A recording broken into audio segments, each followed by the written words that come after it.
I'm Travis Brown, founder and CEO of Mojo Up Marketing and Media. And this is my podcast, where I talk to the most successful Black and brown business executives who've broken through the barriers of today's business culture.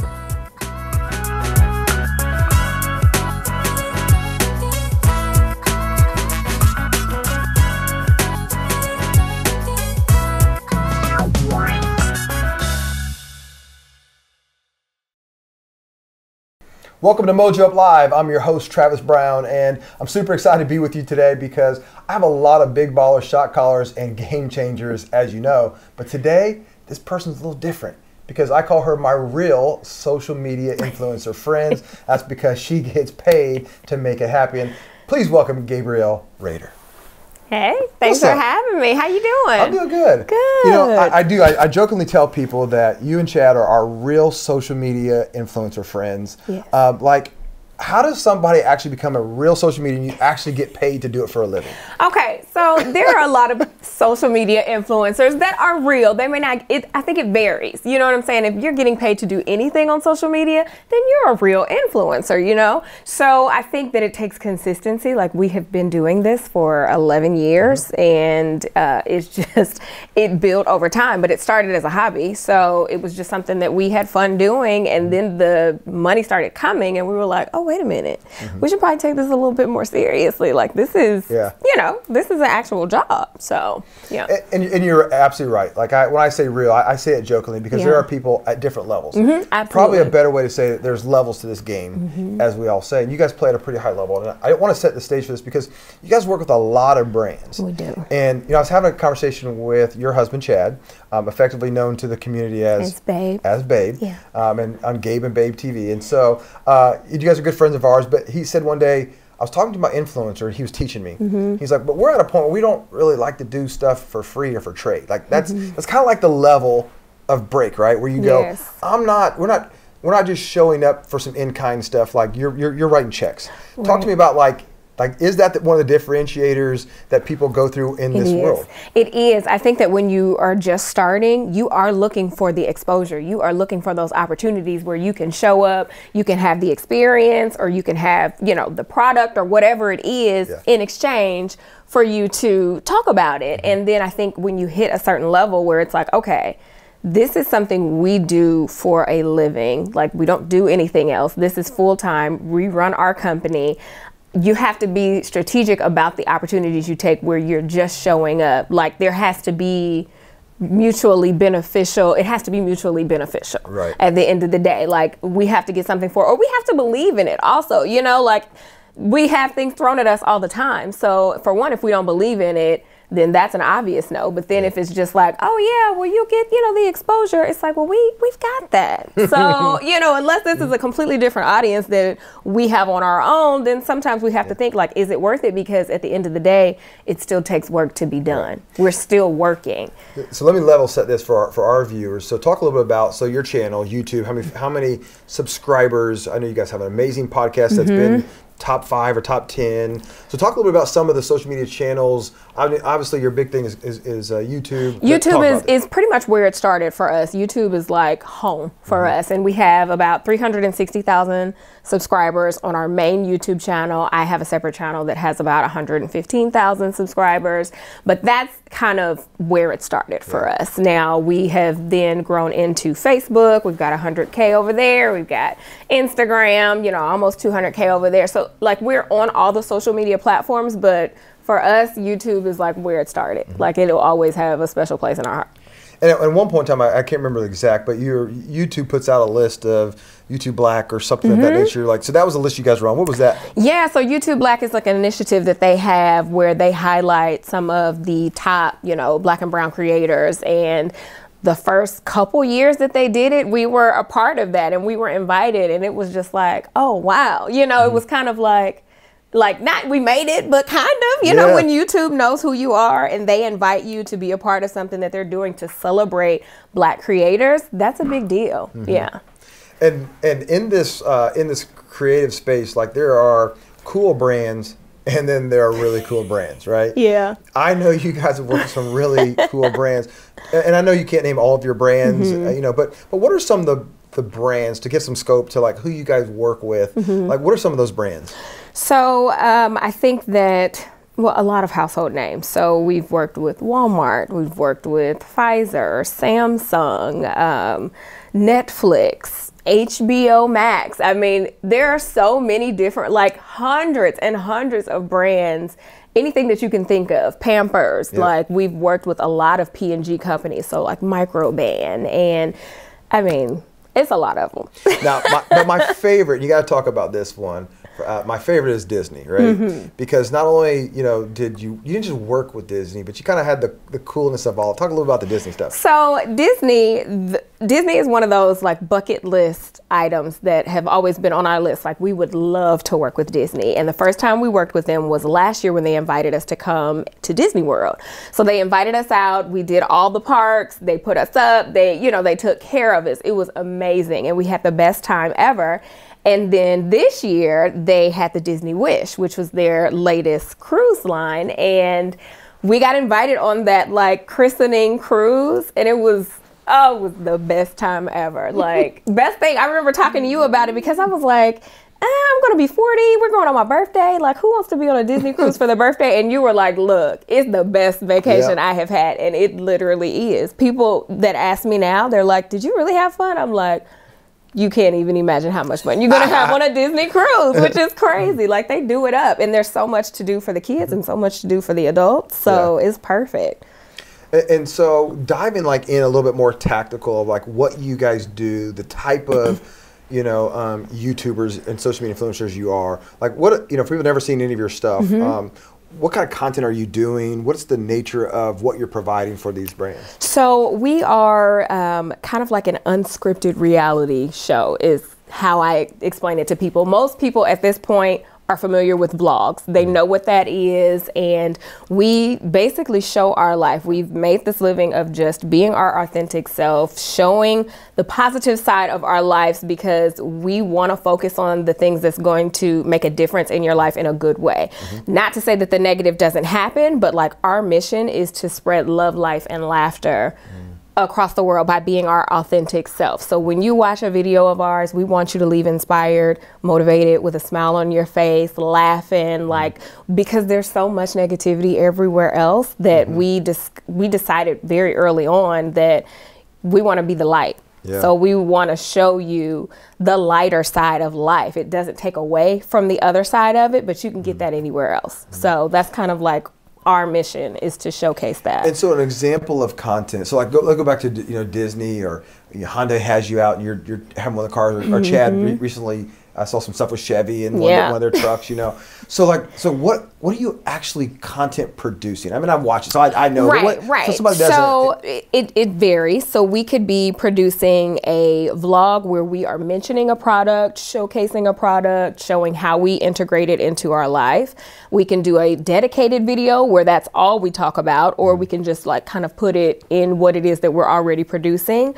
But we also do things on different platforms. So we are showing people how to work the thing, showing them, you know, why they need it. It's kind of like we are the smaller version of the commercial for these brands. Instead of, you know, getting these celebrities and these, you know, high figure people, it's like everybody can use this, and we're using it. So it's great when we can work with brands that give us the flexibility to kind of integrate it how we want to, because it comes across better that way. And when you think about it, how many brands are you using on a daily basis? So many. And there's so many more that you don't even know about it. So it's like we're this spokesperson for these different brands, and we kind of get their name out there through, you know, videos, pictures, you know, reels, whatever it is. One of the things that struck me as impressive when I was looking at some of your guys' stuff, this is a long time ago, but it wasn't about how many likes you got, but it was about the engagement. Like people talking about the stuff, and like they're having these conversations, and like they're a part of your world. Like they know shit about you that like you're like, that's a little creepy almost sometimes. Listen, you know, they go deep, okay? They know, and they will correct somebody if they come wrong. Like, nope, this is not it. This is it. Like, but you have to realize when we started this, we were newlyweds.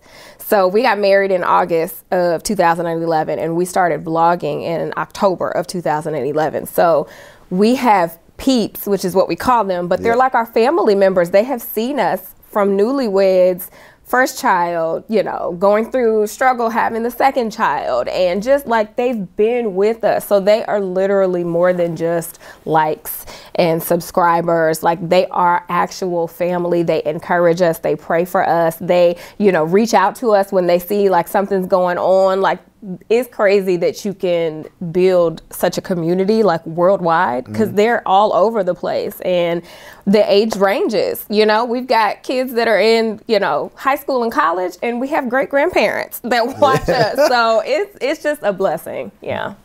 And for somebody that doesn't know much about this space at all, and the heads like, because Chad and I had this conversation, we're like, how do we as a marketing agency almost build a division that we represent either influencers or we start helping brands that don't use influencers understand the value of influencers, right? Yeah.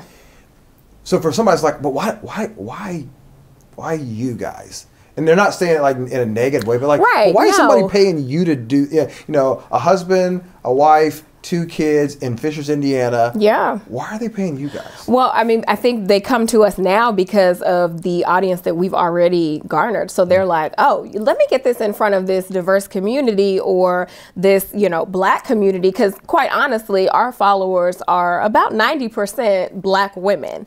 And yeah, like, and we are one of the highest spenders when you look at it. So it's like, why not tap into their audience and come to them? But then also, you know, like my husband, he is white, so we hit the whole diversity like that. I think that definitely had a hand when we began, because it was very taboo to see that, you know, which is crazy. 11 years ago, you wouldn't think, but you know, people were so intrigued. Like, what does this even look like on the inside? Guy, right? Like, what's this happen? You know what I'm saying? So I think that is the pull right now, is to get regular people, because we are much more believable, because this is our actual life. Like nobody is putting on, we're not making up, we're not scripting things. We are literally turning on the camera and showing what is happening in our day. And I think for people that are still trying to wrap their head around even the reality TV vlogging, they're like, yeah, but is that really real? You know, how much is this just you're putting on for the camera to get likes or get that? Like, how do you balance what you decide to talk about? Because of recent, I know you've talked about some very personal things that are going on in your life and your world. How do you even begin to balance, like, am I going to talk about this with people today? Yeah, it's, you know, it's tough, because I think in the beginning we didn't think about that, and we just put it all out there, and nothing was bad, but you know, I'd never forget, we had like one argument and we put it out there, and afterwards we were like, yeah, we're never doing that again, because it just wasn't productive, you know? So I think when we're going through things, we decide, are we going to talk about it? Are we going to talk about it in real time, or are we going to talk about it after the fact? Because that's something we did trying to have our daughter. We went through IVF, and you know, the peeps knew we were trying, but we never really talked about what happened until I was pregnant with her. So we kind of went back and showed, we were vlogging through all of it, but we were just kind of holding on to it. So there are certain things that we are like, you know, so we're never going to show us arguing again, because from experience, but we're never also going to show us disciplining our kids, because it's not productive. Like, it's something that you don't necessarily need to see. Now, the caveat with that is people then believe that because they don't see it, it's not happening. So you have to deal with that. But, you know, if it's not progressive, if it's not a positive point to it, then for us, we just decided it's not worth it. And it's, you know, it's a highlight reel. Like, we're not making things up, but you don't need to know every single thing about anybody. So of course there's some things that we keep to ourselves. Yeah. Has there been a point in time where you're just like, this is just too much? Like, just the weight of the conversation, the people, whatever it is, and you're just like, I don't know if I want to do this anymore. Yeah, I have that conversation with myself like probably every other week. It's like, okay, at what point do I, you know, bring it back a little bit? I think because the more people that see you, the more you take this figure or this role where people are waiting for you to speak up on everything or say something about everything. And it's like, when you don't, you get that pushback, or you get that, you know, so it does get tough. The opinions of people get tough. You know, years in, a decade in, and it still, you know, bothers me depending on what is said and who says it. So yeah, I definitely have those thoughts, but then also I'm reminded of why we're doing this or why it's necessary. Like we do every December, we do something called Vlogmas. So we vlog every single day. We put up a YouTube video from December 1st to Christmas. Okay. And so I was asking on Instagram, you know, should we do it? Do you guys want to see it? Blah, blah, blah. And I got a response from a lady whose husband had passed from cancer a couple of months ago. And she said, if you don't do it for anything, do it for me, because I look forward to seeing you guys. You guys make my day. And then you're reminded of why we're doing this. Wow. Yeah. And we've gotten so many messages about that. People who have been at their lowest point and came across the video of ours, and it gave them a different outlook. So when you think about, you know, it definitely outweighs the negativity. Yeah. I gotta say something that this is kind of, it's funny for me because I remember when you guys came with your podcast. I'm like, all right, I'm about to listen to this podcast, right? These are my friends, and I started listening to this podcast, and I remember at the end of that first episode, and I watched like three in a row. I was mad. You was mad? I was mad because I was like, they have too much fun. Their relationship is so light. And they just joke, and it's just so. And you know, my wife Bree and I, we are way more intense. Yes. All the time, right?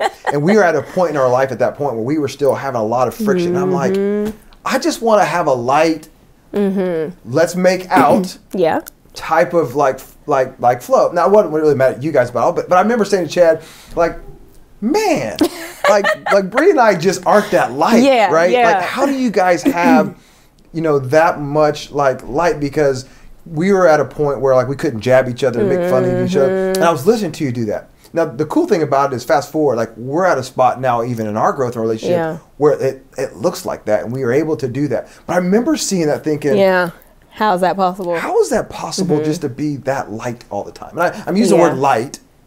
Does it feel? I think that light is the good way to put it, because a lot of people are like, oh, they just don't believe that we are the people that they see on camera. Like, you never know what's happening behind closed doors. And it's like literally nothing. Like, this is it. But I have to attribute all of that to my husband. He is the lighter of the two. Like, he is a jokester. Nothing bothers him. And I think that the success in our relationship, for one, like, we have great communication. We dated long distance for years. So that's kind of all we had at the beginning of, so our communication is like solid, but he is not an arguer. He is not going to go back and forth. He is very, like, that's just his personality. Like, he's been to war 2 times. He's like, I'm not fazed by this. I'm not doing it, you know? And I think that has a lot to do with it. Cause I'm feisty. Like, hold on. And he's just like, he's not giving me anything back. So, you know, and he's always keeping me laughing. And, you know, it's really him. It really is him. and for those that don't also know, like, you know, he's the behind the scenes a lot in the show, editing. He is, absolutely. So talk about your guys' roles if you think about putting on a show, and I call it a show, the reality show of your life. Right. How that dynamic works, and you're doing what, he's doing what, like, how does it actually work? So we have, you know, different roles. Like, if you want to talk traditional terms, technically I am the CEO of the company and he is the COO. I call him that because he is the operations guy. He makes sure that everything runs smoothly. Like, I'm casting, you know, the big vision and the creativity, and this is where we're going to go. But like, the ins and the outs, he's doing all of that. So I'm more of the creative, you know, coming up with the concepts and thinking about, you know, oh, we should try this, or doing different things like this. But he is in there, he's answering the emails, he's negotiating, he's reading contracts, he is editing. Everything behind the business is basically what he does. And I'm kind of more of the face of the business and the creative part. And you know, it's a struggle every now and then, because he's just like, I feel like I'm just your manager. And I'm like, listen, we built this together. It's no Gabe without Babe, okay? So listen, your work is just as important as mine. So run down through your handles real quick where people can actually find your different stuff. Okay, so you can find me at Gabe Flowers on Instagram, Twitter, Facebook. Our YouTube channel is GabeBabeTV. Chad's Instagram is CRader12, RADER. And Let's Make Out podcast. It's on wherever you can find your podcast. You can watch it on YouTube. And I think that's all of it. So of all the episodes, is the baby reveal or the wedding? What was the most like watched and just for perspective, how many people have watched that video? I would say it's funny because we just had like a random dance video that just went like viral. It's at like 5 million views. And I'm like, seriously? We've been on here for 10 years and it took us dancing to get 5 million views? That's a whole other story. But I would say our highest viewed video is Our Story. And it's one that we did, I think we were engaged or it was right after we got married. And it kind of just takes people through our whole journey. And it's our highest viewed video. You did have something cool because you guys are like, you and Chad do all these TikTok dances. We do. I'll be watching them sometime going, I don't even know if I can do that. I'm too old to even do that. It takes a lot of practice, but we make it work. But was it Diddy or somebody? Yeah. He we used his song and he reposted it. I was like, shut up, Chad. I was like, did you see the Diddy commented or he liked it or something? I was like, what? It was crazy, just seeing stuff like that. Have you tried any of them? You're just like, hey, we can't get this one. This one is not. This one's not. We have course corrected a couple times. Okay, we're gonna have to find one that's easier. And you incorporate kids in some of them. Yeah, we do. We incorporate the kids. They're at the age now where sometimes they don't want to be bothered. So I'm like, I can't depend on y'all. I know that Babe will do it with me and I just have to catch them when they're in a good mood. So when you think about this journey from the influencer world, what's been the thing that you're like, I thought I was doing it for others, but I got this instead. I got this. I'm doing this podcast, and I'll be honest with you. I'm sitting here, I'm doing some of these stories, and we're talking about some of these situations, and I have some of these wow moments, and you're just like, I was doing it for one reason, but just hearing stories has been been pretty phenomenal. Have you had something like that that's happened with you guys? I think that the community is the biggest thing because I have conversations with people on a continuous basis, people that have watched us for years, and it's like I have gained a relationship with people that I never would have even come in contact with and that have been valuable in my life. We met someone, she had lived somewhere else and then she relocated to Indy. So we actually were able to create a relationship, and it's just man, I don't feel like that would have ever happened. So the community that we have encountered and we have they've embraced us. And I think that in the beginning, for me, it was just an outlet. It was just something to do. Let me turn on this camera and talk about my hair or whatever, and, so somebody can see me. But it's so much more than that. It's definitely the community. I didn't even think about that when I started. What's been the most disappointing thing about it? Oh, I think the growth. When I think of when I started, you have these goals. You want to, everybody wants 1 million subscribers. Everybody wants to be the top. And I think that it took me years to accept that we may not ever get there. And it's okay. It's okay to not have 1 million followers or subscribers because it doesn't take away from what we're doing. And it also doesn't take away from the work that we get as well. So that was probably the most disappointing for me because, you think, oh, we're doing this. People are loving it. We're about to blow up. And it's just I don't really know that we blew up, but it's fine. Our bills are paid. It's good. And for the record, though, 360,000 subscribers isn't insignificant. You are very correct. You are.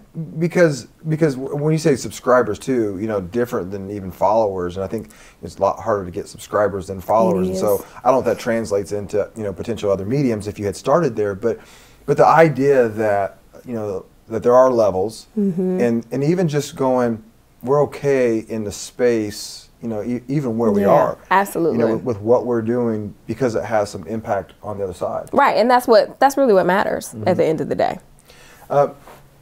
Back to a conversation about brands, when you think about getting to work with all these different companies, doing cool stuff for them, is there any that have come along you're like it wasn't about the pay on this one. It was about purpose. It was about this is so purposeful to us that we just really wanted to be involved with it. Yeah, we actually did We did I'm going blank on who the company was, but I think it was through CarMax or like one of those where you get your oil changed. I can't think of the brand. That's horrible. But we did something with them and with Second Helpings downtown. And we helped them find someone to like bless with a car, and like we volunteered with her. Like it was so amazing, like to make a difference in someone's life. And we've done a few of those as well. And it's just like, that is where it makes, like, that's where you're like, man, this is good stuff. Like God's given us a good opportunity to, you know, connect brands with, you know, people that need their help. Yeah. And as you think about like the future of this, you know, do you ever get worried, like, what if YouTube goes away? What if TikTok takes over it? Like, and I know you're on all the different platforms, but how do you as a business owner, as an executive, go, I've got to figure this out? What's our backup plan? Yeah, it is a conversation that we've had, and we talk a lot about just diversifying our income and making sure that it's not just coming from one thing. So then if something slows down, we have something else to, you know, and diversity in the industry as well, so that it's not all just social media. But that is also a reason why we make sure we are getting on the different platforms, because it's always something new that's going to take over for a little while. Like I definitely had those fears in the beginning, but I feel like YouTube is one of those that I don't think we'll ever have to worry about going away, you know. But there are other mediums that come in and they kind of take over for a little while, but then people end up going back to YouTube. So yeah, it is a conversation that we had, and it's like, okay, well, how long will we do this, and what's next for us? Because eventually it would be great to not have to show up physically all the time to get, you know, to get paid or to make money. So this is where all those other conversations were, okay, well, what else can we be doing? Because when we just decide to say, you know what, it's been real, we want to be able to do that. Yeah. I'll have one final question here in a minute for you, but I'm going to put you on the hot seat now. So this is a Mojo Up hot seat. Okay. I'm going to ask you a couple questions, one word or answer affiliations to that. All right. So favorite place to vacation? Jamaica. Coolest city that you guys have been to? Ooh. Can I say my favorite city? It's LA. LA. Yeah. That's cool. Favorite restaurant? Anthony's Chop House. Favorite type of food? Ooh. You know, Mexican. Okay. A brand that you love. This is a normal question. It is, but it's a brand you love or support. Starbucks. Favorite sports team? Come on. Alabama, Crimson Tide, Roll Tide. But I don't do sports. I got married into that. Favorite TV show or something you've binged? Favorite TV show is Grey's Anatomy. Die hard Grey's Anatomy fan. But we recently binged, what is the name of that show? I can't remember. But it was good. A movie, powerful movie you love? Ooh. I don't know if it's powerful, but Carmen Jones. Okay. Is my favorite. Favorite type of music? R&B. A hype song or your hype song? My hype song is T-Pain, Buy Me a Drink. Oh my goodness. That is my jam, okay? Every time I'm like, you know, let me get ready to do whatever, that's the song. Nonprofits or nonprofit that you love to support? Girls Inc. Girls Inc. You know, we always end this by saying at the end of all of this life, you know, there's a tombstone that has a number you started, a number that you ended, and there's a dash in between it. The dash represents your life. What do you want people to say about you when they talk about you in your life? Man, that's a heavy question. I think more than anything, I want people to see me as an overall good person. Like, you know what, Gabrielle? That was one solid chick. Like, she was there. She was there for me. She was, you know, whatever it is to that person. But you know what? That was a good one. I'm going to add a little extra question on this for you. What do you want your husband and your kids to think? Oof, man. I would love for them to know that I was there and that I was present. Because it's a battle that I have. Like, you know, I work a lot. So I want them to know at the end of the day that mommy made time for me. My wife made time for me. She was present. She was not preoccupied. Gabrielle. Yeah. Flowers, Rader. Yes, thank you. Thank you for coming down today. Thanks for having me. I'll give you the proper way to end this thing on Mojo Up Live. It's a wrap.